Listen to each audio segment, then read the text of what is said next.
누군가는 이분을 폭격기라고도 하고 또 누군가는 코뿔소라고도 합니다. 그러나 저는 이분을 떠올리면 그 많은 히어로 가운데서 망치를 들고 다니는 토르가 생각이 납니다. 망치 대신 무시무시한 성량으로 상대를 압도하는 입법 히어로 어떤 분인지 직접 확인해 보시죠.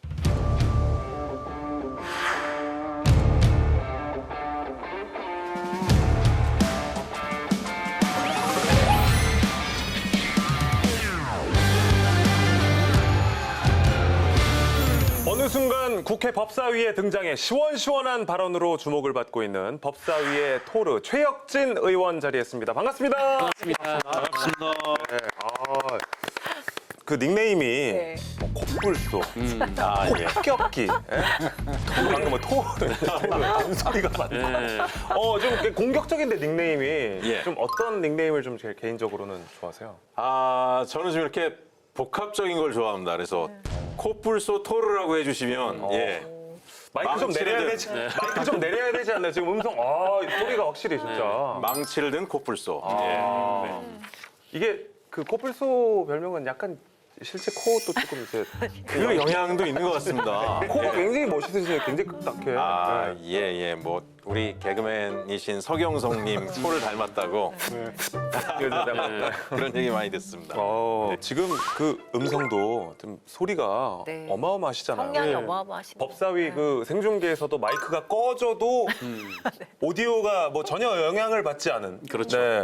그렇게 민생이 당신들이 중요하면 변호사 등을 세우는 사람들 그 대안부터 세웠어야 돼요. 어렸을 적부터 이렇게 좀 저희 발성이 할머니가 이제 저한테 화통을 삶아 먹었다 이런 얘기를 많이 하시는데요. 근데 이제 그 법사위에서는 서영교 의원님과 제가 오디오가 꺼졌는 줄 모르고 켜져 있는 줄 알고 계속 이야기를 하는 두 분이 그냥 데시벨로만 따지면은 좀 서영교 의원님이 훨씬 높으시죠. 저는 이렇게 부드러운 스타일이고 천둥 같은 목소리를 또 내시는 우리 서영교 의원님. 태완입법 살인범 공소시효 누가 없앴어요? 내가 없앴어요. 두 분이 이제 목소리가 다 이렇게 좋으시고 크신데 스타일이 좀 다른 것 같긴 해요. 그렇죠? 맞아요. 서영교 의원님은 약간의 좀 복식에서 오는 발성법이 있으신 것 같은데 근데 의원님은 목소리 자체가 크신 것 같더라고요.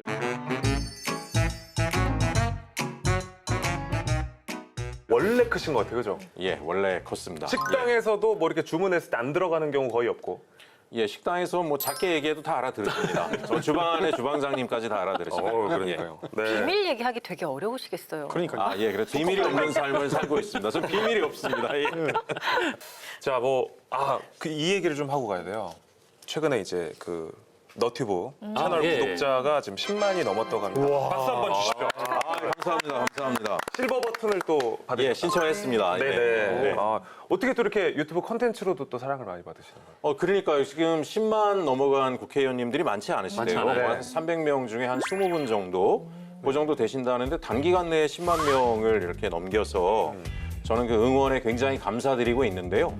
또 놀랍게도 단순히 10만 넘은 게 아니라 저희 콘텐츠가 그 구독률이 그렇게 높대요. 그래서 모 신문사에서 지금 그 분석을 하고 있는데 구독 신청자 대비 실제 실시청자가 굉장히 높은 콘텐츠라 그래서 이 자리를 빌어 더 감사드립니다. 요즘은 진짜 구독을 잘 안 눌러서 10만 모으기 정말 어렵거든요. 그렇죠. 구독 누르시면 또 영상을 또 안 보시는 경우가 있는데 또 다 많이들 보신다는 거니까. 그렇죠. 좋아요도 많이 해주시고 댓글도 엄청 많이 달아주시고 그래서 감사해 하고 있습니다. 정말 저희가 또 여기서 이렇게 또 말씀을 드리면서 저희도 또 도움을 드렸기 때문에 저희 앞으로 히어로와 연을 또 같이 하겠습니다. 알겠습니다. 저희가 이렇게 좀 또 네. 모시고 싶을 때는 좀 언제든 좀 나와. 언제든지 불러만 주시면 전 뭐 득달같이 달려오겠습니다. 예. 자, 우리 그 최혁진 의원님 하면 사람들은 법사위에서 거침없는 발언으로 사람들에게 이제 좀 많이 알려져 있지만 사실 사회적 경제 분야의 전문가로 통하죠. 문재인 정부에서 사회적 경제 비서관으로 활동을 하셨는데 사회적 경제가 왜 우리 삶에 필요한 건지 좀 말씀을 들어볼 수 있을까요? 최근에 유엔에서 각국에 권고안을 냈습니다.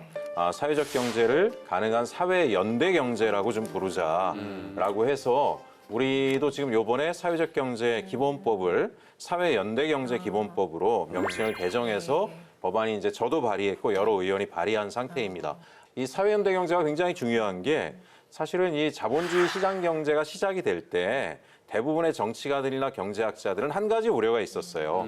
이 시장 경제의 결정적인 약점이 빈부격차를 너무 많이 만들어서 이 사회 자체를 파탄낼 수 있다. 그럼 또 하나의 경제 모델이 이 사회를 굉장히 중요하게 버텨줘야 되는데 그것은 이제 이웃을 보살피는 경제라고 하거든요. 그래서 우리나라도 급한 산업화의 과정에서 이런 부분이 상대적으로 취약했어요. 그러니까 경제는 굉장히 성장하는데 격차는 많이 벌어지고 중산층이 자꾸 무너지고 하위 계층이 넓어지고 이런 중에 이제 고령화가 되고 일자리가 줄어들게 되니까 기존의 경제 모델만 가지고는 국가 경제를 운영할 수가 없다. 오히려 이런 공동체 유형의 경제들을 좀 만들어야 되겠다라고 해서 사회연대 경제를 국가가 정책적으로 지금 키우고 있는 겁니다. 이 사회연대 경제 지역 활동가부터 시작을 해서 청와대 네네. 입성을 하셨고 또 이제 정치에 발을 이제 들이게 되셨는데 어떻게 처음에 인연이 닿게 됐나요? 사실은 고등학교 3학년 때 문과로 바꿨어요. 그러니까 제가 원래 이과에서 집안이 많이 어려워서 이제 어머니는 의대 같은 데 가가지고 좀 안정된 삶을 누리길 원하셨는데 저는 세상을 좀 변화시켜보고 싶었고 그러려고 하니까 문과로 가야 되겠고 학문은 정치학을 해야 되겠다. 그래서 정치외교학과에 갔거든요. 근데 이제 제가 생각한 정치는 조금 달랐어요. 제가 직접 뭐 정당에 들어가서 바로 출마를 하거나 그런 정치보다는 제가 생각하는 거는 제가 이제 늘 저희 집도 어렵지만 주변의 사람들이 이제 어려운 분들이 많잖아요. 이분들이 굉장히 성실하고 또 서로 많이 도와주고 어려운 일 있으면 다 가서 오지랖으로 함께 보살피고 사는데 왜 이 사람들이 정치의 중심에 서지 못할까? 그래서 정치의 장벽이 너무 높구나. 그럼 저는 정치를 공부해서 할 일이 이분들을 정치의 중심으로 끌어올리는 일을 해야 되겠다. 그래서 이제 저희 학교 동기 애들이 좀 의아해했어요. 대학을 졸업하고 제가 뭐 탄광촌으로 가서 공부방 교사 생활을 하고 또 시장통에 들어가서 주민들을 협동조합을 만들거나 뭐 주거복지를 위한 시민 연대체를 만들거나 왜 그러냐? 저는 가난하고 힘없는 사람들도 이렇게 훈련되고 결사를 만들면 그 안에 정치인도 나올 수 있고 직접 정치의 중심에 설 수 있다. 그게 내가 가고자 하는 정치다. 이제 그런 생각들을 했고요. 그러다 보니까 이제 사회연대 경제 이런 활동들의 전문가가 됐고 대통령 비서실에 또 가서 일을 할 수 있는 기회가 됐고 그러면서 또 현실 정치에 지금 뛰어들었는데 지금도 제가 가장 관심을 갖는 것은 정치에 있는 높은 장벽들, 특히 돈의 장벽이 너무 높아요. 정치를 하는데 사실 돈이 많이 들어가죠. 이런 장벽들을 좀 허물어서 정말 동네 사람들에게 박수 받을 수 있고 존경받을 수 있는 좋은 일꾼들이 우리 정치의 중심에 많이 들어오게 하는 게 또 저의 정치의 목표입니다. 그렇군요. 자, 지금까지는 너무 화기애애하게 인물 최혁진에 대해서 살펴봤는데요.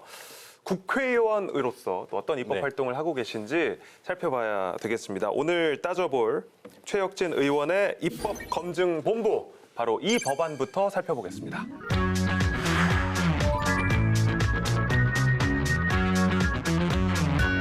한부모 가족 지원 법안. 사실 한부모는 자녀 양육과 경제적 책임을 동시에 감당해야 된다는 점에서 어려움이 참 많습니다. 먼저 한부모 가족들이 가장 크게 호소하는 어려움들은 어떤 게 있을까요? 네, 이 관련해서 여성가족부가 2024년에 발표한 자료가 있는데요. 이 실태 조사를 보면 혼자 이 자녀 양육을 도맡고 상황에서 가장 어려움을 호소하시는 부분은 역시 경제적 문제입니다. 이분들이 월 평균 가구 소득이 294만 원 정도인데 전체 가구 평균 수의 한 60% 수준밖에 안 되거든요. 그러다 보니까 가장 큰 어려움은 양육비나 교육비 부담을 호소하고 계시고 특히 초등학생 자녀, 중고등학생 이상 자녀를 가지신 분들은 80% 이상이 이 문제가 가장 어렵다라고 호소를 하셨습니다. 역시 조사 결과를 봐도 양육비와 교육비 문제, 부담이 이제 제일 많은 것으로 나타났는데 한부모 가족 지원을 위해서 이번에 발의한 법안에서는 이제 어떤 부분들이 이제 들어가는 건가요? 사실 우리 대한민국에서 이제 아이들을 많이 안 낳는다 그러잖아요. 굉장히 심각한 문제라 그러는데 그걸 걱정할 게 아니라 이미 태어나서도 제대로 자라지 못하고 있는 아이들에 대해서 관심을 가져야 되는데 특히나 한부모 가정의 아이들 같은 경우에는 정말 자기가 꿈을 이루며 살아가는데 여러 가지 어려움에 처해 있어요. 한부모 가족 지원 법이 있거든요. 근데 이 법이 소득과 재산 기준으로 한부모를 별도로 아주 엄격히 정의하고 있습니다. 그렇게 해야지만 지원 대상들을 소수화할 수 있기 때문에 그렇게 한 것 같아요.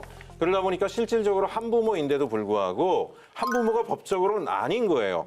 사실 한부모에서 어느 정도 소득과 재산이 있다고 할지라도 자기가 긴급하게 안 좋은 상황이 생길 수 있죠. 아프거나 수술을 받는다거나 이럴 경우엔 주변에 도움이 필요한데 결국 가족들로부터도 일정한 거리를 두고 살아간다라고 하면 사각지대에 내몰리는 게 있는데요. 이런 문제들을 해결해야 되겠다 싶어서 이 법안을 발의하게 됐습니다. 위원님, 그러면 엄마 아빠가 아니라 나이 좀 드신 할머니나 할아버지가 아이를 키우는 집들도 많잖아요. 네. 그럼 그런 집들도 그런 경우도 한부모에 속하는지 궁금합니다. 이 범위가 당연히 속합니다. 할아버지나 할머니. 제가 이제 대학을 졸업하고 광산촌에 가가지고 공부방 교사 생활을 했는데 네. 탄광촌에는 그때부터 한부모가 많았어요. 말씀하신 조선 부모도 굉장히 많았어요. 일단은 탄광촌에 있는 광부들 같은 경우에는 언제 사망할지 모르니까 이분들이 이제 알코올 의존도가 높아요. 그러다 보니까 엄마가 일찍 가정을 버리고 떠나는 경우가 많고 아빠가 키우다가 아빠가 탄광에서 사망하거나 하는 상황이 되면 할머니나 할아버지가 맡아서 키우는 그런 한부모 가정들도 굉장히 많습니다. 그래서 우리 이런 곳들을 이제 조손 가정이라고 하는데요. 조손 가정의 같은 경우에는 더 어려움이 극심한 경우가 많습니다. 여기도 당연히 한부모이고 지원해서 굉장히 중요하게 우리가 살펴야 될 대상입니다. 그 발의하신 법안을 보면 네. 기존에는 이제 그 대상자를 여성가족부령으로 정하는 자로 한다 이렇게 규정이 되어 있었는데 예. 요걸 삭제하고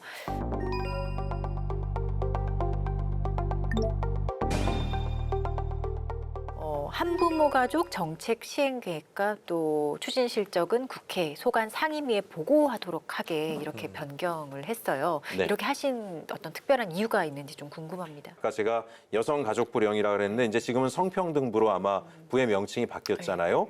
그 영에 의해서 요 조건에 충족하는 자만 한부모의 정부 지원을 받을 수 있다라고 제약을 또 해놓은 거예요. 대략 한 60% 중반 정도 될 것 같아요. 그래서 그 범위를 이런 1만 원이라도 넘어서는 사람들은 정책 지원 대상이 또 아닌 거예요. 그래서 저는 이 여성가족부령, 즉 성평등부 0으로 지정하는 것 자체를 없애고 한부모는 다 한부모로 조건에 충족하면 정부의 정책 지원이 대상이 되는데 지원을 차등하면 되잖아요. 무슨 얘기냐면 아플 때 긴급 지원은 소득 재산과 관계없이 모든 한부모에게 다 받을 수 있게 해주는 거고 네. 그런데 학비 지원이나 이런 거는 소득이나 재산에 따라서 차등할 수 있겠죠. 그렇게 해서 개별 아이들의 상황과 가족의 상황에 맞춤형으로 지원 체계를 만들어줘서 어떤 한 아이도 또한 한 엄마나 할머니도 고통스럽지 않은 환경을 우리가 만들 수 있는 충분한 대한민국 정부의 능력이 되는데 그걸 안 하고 있는 거고 근데 이걸 정부한테 이렇게 하라고 맡긴다라 그래서 하루아침에 할 리가 없기 때문에 이게 되게 하는 방법이 뭐냐? 국회에 정기적으로 보고를 해라. 그럼 국회가 정기적으로 보고를 받아서 예산이 부족하다 그러면 예산을 늘려주면 되고 그다음에 어쨌든 법령이 강화돼야 되면 법령을 강화하면 되고 또 하나는 여성가족부, 성평등부 혼자서 못하는 일들이 있잖아요. 네. 근데 이 정부 부처들이 칸막이라 그래요. 우리 사일로라 그러는데 칸막이가 있어서 성평등부의 책임이다. 교육부 책임은 없겠습니까? 복지부 책임은 없겠습니까? 성평등부 혼자 알아서 하게 돼요. 그럼 여긴 재원이 한정돼 있으니까 못 하잖아요. 그럼 국회는 이걸 딱 보고 부처 간에 협업을 하게 만든다라든가 관계부처가 협력해서 각종 제도를 바꿔서 있는 정책을 개방해서도 안정적인 지원이 되게 할 수 있습니다. 그래서 저는 반드시 국회에 보고를 하게 정책 자체가 안정화돼 있고 너무 취약하기 때문에 국회가 직접 챙겨야 된다 그런 취지를 담고 있습니다. 말씀 주신 대로 하면은 이 지원받을 수 있는 한부모 가족의 대상이 굉장히 늘어나게 될 텐데 네. 그렇다면은 그 지원의 종류는 얼마나 더 다양해질 수 있을까요? 지원의 종류를 이제 맞춤형으로 하게 되니까요. 예를 들면 아이를 키울 때 굉장히 많이 들어가는 비용 중에 하나가 육아에서 돌봄. 한부모니까 혼자 일터에 나가게 되면 돌봐줄 사람이 없죠. 그러니까 돌봄의 체계가 굉장히 안정화돼야 됩니다. 그다음에 이제 교육 같은 경우에도 한부모가 벌어들이는 소득 가지고 아이들을 안정적으로 교육시키기가 굉장히 어렵기 때문에 교육 지원 인프라들을 일정하게 탄탄하게 만들어줄 수 있을 것 같아요. 근데 교육의 영역 안에는 이 아이가 꿈이 있으면 뭐 사회체육에도 참여할 수 있고 문화예술 분야에서도 진출해 볼 수 있는데 이런 다양한 것에서 소외되지 않게 일반 어느 정도 안정된 가정에서는 사교육도 이렇게 이용하지만 공교육의 인프라가 아직까지 취약하거든요. 그것이 이 아이의 성장에 장애 요인이 돼서는 안 된다. 그래서 교육 지원 제도 같은 경우가 있을 테고요. 복지의 영역에서는 긴급 지원이 있을 거예요. 엄마가 갑작스럽게 일터를 잃었다라든가 직장에서 해고가 됐어요. 그러면 소득이 없는 거잖아요. 이럴 경우에는 여기를 지원할 수 있는 다른 형태의 긴급 지원 체계가 이루어져야 되고 이런 다양한 제도들이 복합적으로 이제 이루어지게 될 겁니다. 자, 한부모 가정 지원 법안 입법검증본부에서 처음으로 살펴봤고요. 두 번째 법안도 바로 살펴보겠습니다. 이번에는 소송에 관한 법안이라고요? 공익소송이라는 말 들어보셨을 텐데요. 네. 다수의 이익을 목적으로 진행되는 소송인데 사회적 약자나 소수자, 또 권익보호 또는 국가권력 침해구제와 관련된 소송을 의미합니다. 문제는 비용인데요. 네. 이 민사소송에서 이 재판에서 진 쪽이 상대의 변호사 비용까지 부담을 해야 하는 게 일반적인데 공익소송도 마찬가지입니다. 그렇다 보니까 공익소송임에도 불구하고 비용 때문에 포기하는 경우가 많은데요. 네. 이를 보완하는 법안이 있습니다. 바로 이겁니다.